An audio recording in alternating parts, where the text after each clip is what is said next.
ضرب الله مثلا للذين كفروا امرأة نوح وامرأة لوط كانتا تحت عبدين من عبادنا صالحين فخانتهما فلم يغنيا عنهما من الله شيئا وقيل ادخلا النار مع الداخلين وضرب الله مثلا للذين آمنوا امرأة فرعون إذ قالت رب ابن لي عندك بيتا في الجنة ونجني من فرعون وعمله ونجني من القوم الظالمين ومريم ابنة عمران التي أحسنت فرجها فنفخنا فيه من روحنا وصدقت بكلمات ربها وكتبه وكانت من القانتين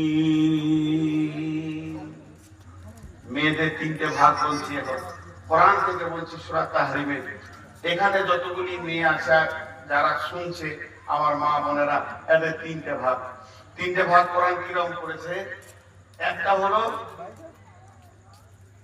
দুই ভাগ প্রথম করলেন এক ভাগ মেয়ের বিয়ে হয়েছে এক ভাগ মেয়ের বিয়ে হয়নি তাহলে কয় ভাগ হলো দুই ভাগ এবার যাদের বিয়ে হয়েছে ওদের দুটো ভাগ একজনের স্বামী ভালো আর একজনের স্বামী মাতাল তাহলে কটা হলো টোটাল তিনটে ভাগ এবার আল্লাহ তাবারক ওয়া তাআলা বলছেন যাদের স্বামী ভালো ওই মেয়েটা যদি মনে করে আমি জান্নাতে চলে যাব আমার স্বামী তাহাজ্জুদ করে আমার স্বামী সময় দেয় আমার স্বামী আল্লাহর রাস্তায় ঘুরে আমার স্বামী পরেশগার লাখ লাখ টাকা দান করে এর জন্য আমার ইবাদত করতে হবে না আমি জান্নাতে চলে যাব আল্লাহ তাবারক ওয়া তাআলা বলছেন ضرب الله مثلا للذين كفروا امرأة نوح وامرأة لوط كانتا تحت عبدين من عبادنا صالحين فخانتهما فلم يغنيا عنهما من الله شيئا وقيل ادخلا النار مع الداخلين ও মহিলা তোমার স্বামী যত বড় নেককার হোক না কেন তোমাকে জান্নাতে নিয়ে যেতে পারবে না তার কারণ শুনে দাও দুইটা নবীর বিবি তারা হলো নবীর বিবি নবী মানে পৃথিবীর সব থেকে চরিত্রবান আল্লাহর নির্বাচিত মানুষ সেই হলো নবী এইরকম দুটো নবীর বিবি তারা চিরদিন জাহান্নামে থাকবে আল্লাহ বলতে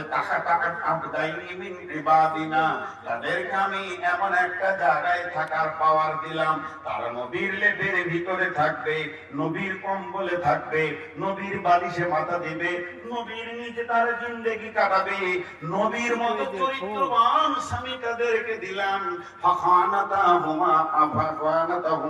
তারা দুইজন খিয়ানত করলো নবীর ইজ্জত বুঝলো না বেঈমান যারা ছিল যারা সমকামিতা ছিল তাদের সঙ্গে তাদের গোপন আতাত ছিল নবীদের কাছে যদি ফেরেশতা আসতো মানুষের উত্তরে সমকামীদেরকে খবর দিত আয় আয় আয় আমাদের ঘরে সুন্দর সুন্দর মানুষ এসেছে এত চরিত্রবান এত দুশ্চরিত্রা মেয়ে ছিল তারা আল্লাহ তাবারক ওয়া তাআলা বলছেন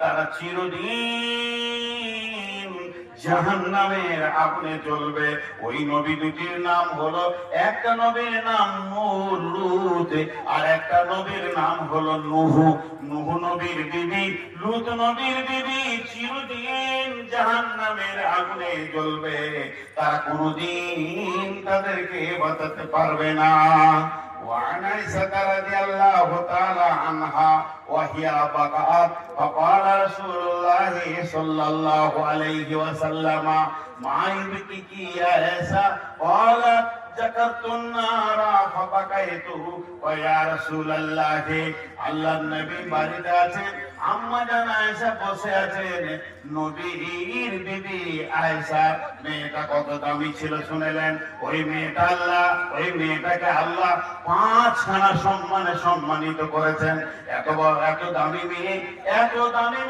রাসূলের যতগুলি বিবি ছিলেন সমস্ত বিবিগুলো সাইয়্যিবা ছিলেন একটা বাকেরা ছিলেন সমস্তগুলো বিবাহিতা তাদের অন্য জায়গায় বিয়ে হয়েছে তার দ্বিতীয় স্বামীর মুখ দেখছে আর কোন স্বামীকে তারা আগে বিয়ে করেছিল, তাই তারা আবার রসুলের সঙ্গে বৈবাহিক আবদ্ধ হয়েছে। কিন্তু আম্মা জানেন এমন একজন মহিলা পৃথিবীতে একবারই তিনি একটাই স্বামী দেখেছেন, রাসূলুল্লাহ সাল্লাল্লাহু আলাইহি সাল্লামকে। তিনি আর দ্বিতীয় কোনো স্বামী দেখেন নাই।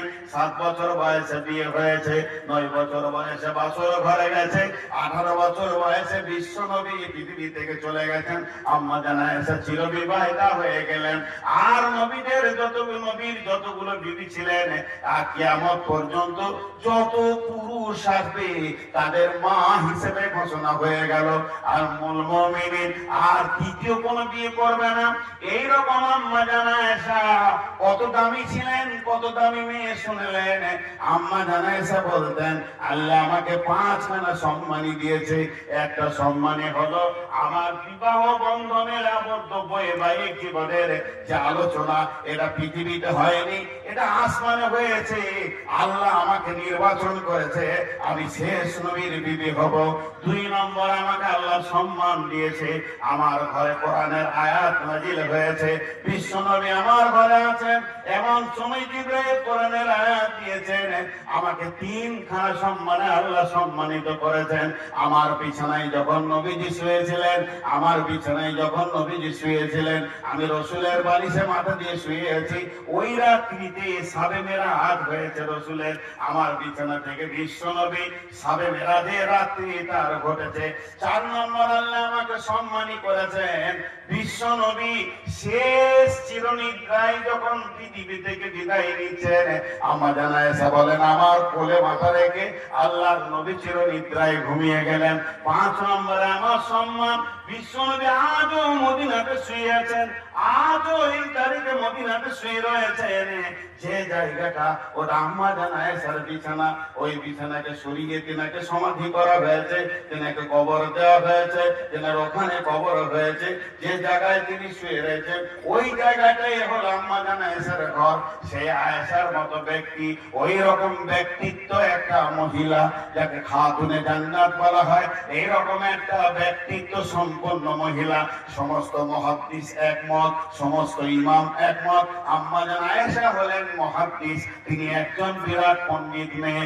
এই মেয়েটি ঘরের ভিতরে বসে আছে, এমন সময় একবার ডুকরে কেঁদে উঠলেন, ভিপড়ে কেঁদে উঠলেন। ভয় করলে মানুষ যেমন কেঁদে ওঠে ওই রকম কেঁদে উঠলেন। বিশ্ব নবী ছিলেন, এসে ধরে জিজ্ঞেস করলেন, মা আয়েশা তোমাকে কে কাঁদালো? কোনো কেউ কষ্ট দিয়েছে, উঁচু নিচু কথা বলেছে, অপমান করেছে, দুঃখ দিয়েছে, বেদনা দিয়েছে, তুমি যে কাঁদলে কেন? তুমি বলো। আল্লাহর রাসূলকে জবাব দিলেন আম্মা জানা আয়েশা, যাকারতুন নারা ফাবাকাইতু ইয়া রাসূলুল্লাহ, আমি এখানে বসে থাকতে থাকতে জাহান্নামের ভয়াবহ কথা, পুলসিরাতের কথা, আগুনের কথা চিন্তা করছিলাম। আমি নিজেকে সামলাইতে পারলাম না। ওই কিয়ামতের জাহান্নামের আগুনের ভয়ে আমি কেঁদে ফেলেছি। আম্মা জানা আয়েশা যখন এই কথাটা বললেন, বিশ্ব নবী চুপ হয়ে গেলেন।